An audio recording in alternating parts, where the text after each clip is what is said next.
Now, at this point, we're pleased today to have the generous support of Bayer Animal Health as a sponsor of this general session.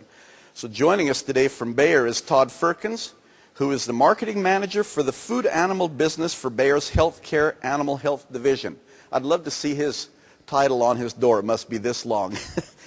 Todd's responsible for Bayer's flagship brand Baytril 100 and has more than 17 years in various roles in their food animal business.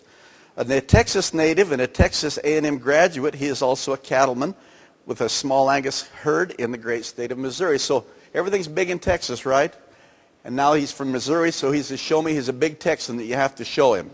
And so with that, I would like to invite you to help me welcome Todd Firkins to the stage.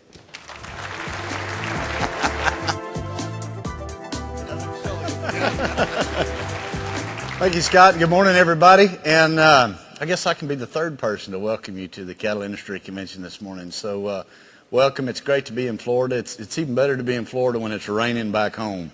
So I don't know, I know in some parts of the world this last year we've had a pretty tough drought year, and I think the driest on record in a lot of states for 117 years. So no news to you guys. You guys have persevered a lot through that.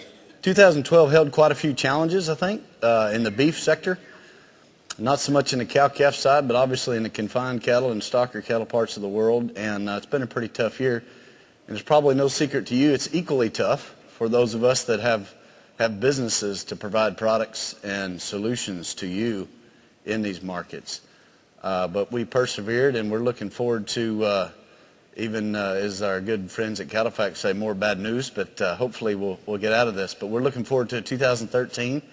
And in 2012, Bayer continues to add value to you and to our business as well.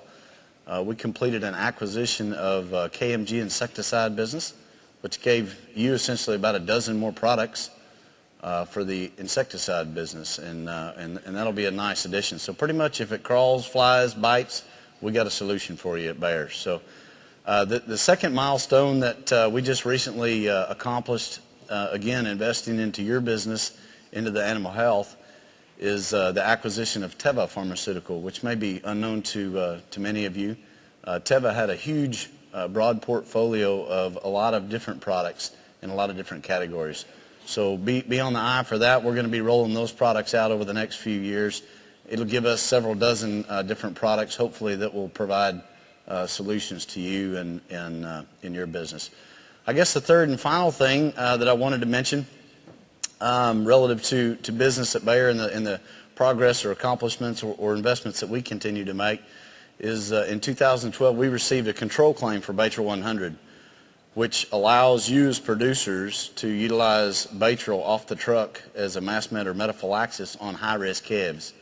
And that's a large win for the industry, not only for FDA and for Bayer, but also for you, because it essentially puts another tool in your toolbox. And so we tried to capture a real quick message on that. With that, I want to show you a brief kind of commercial video on that.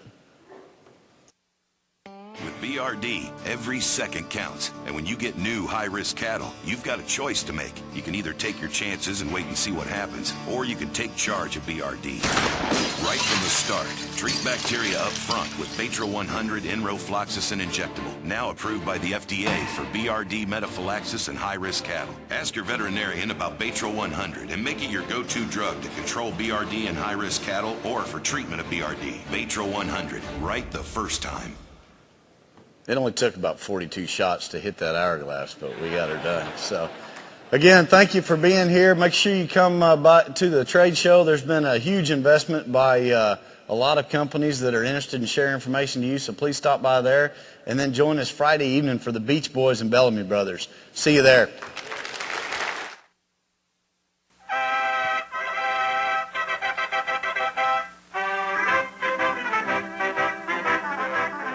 For over 100 years, mysterious pirates have been invading Tampa Bay. On the last Saturday in January, the captain of Ye Mystic crew of Gasparilla leads his mates as they take over the city in honor of the mythical, legendary pirate Jose Gaspar.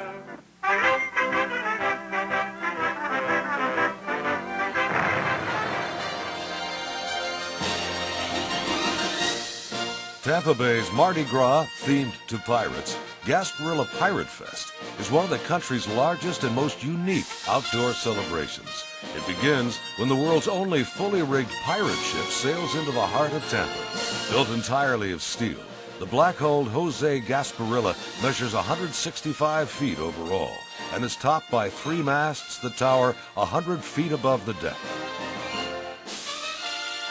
The ship, with flags flying and cannons booming, invades downtown Tampa with its crew of nearly 800 colorfully clad pirates, flanked by hundreds of pleasure craft and vessels of all shapes and sizes. The invasion is a formidable sight as the vessel makes her way along Hillsborough Bay.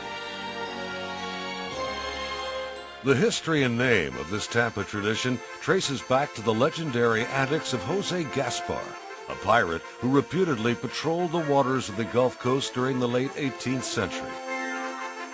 The original members of the mystic crew of Gasparilla first stormed Tampa on horseback in 1904 before becoming seaworthy in 1911. Today, Ye Mystic Crew numbers nearly 800 of the city's most prominent men who uphold their mascot, Gaspar, as a hearty old swashbuckler with courtly manners and possibly, just possibly, prankful habits.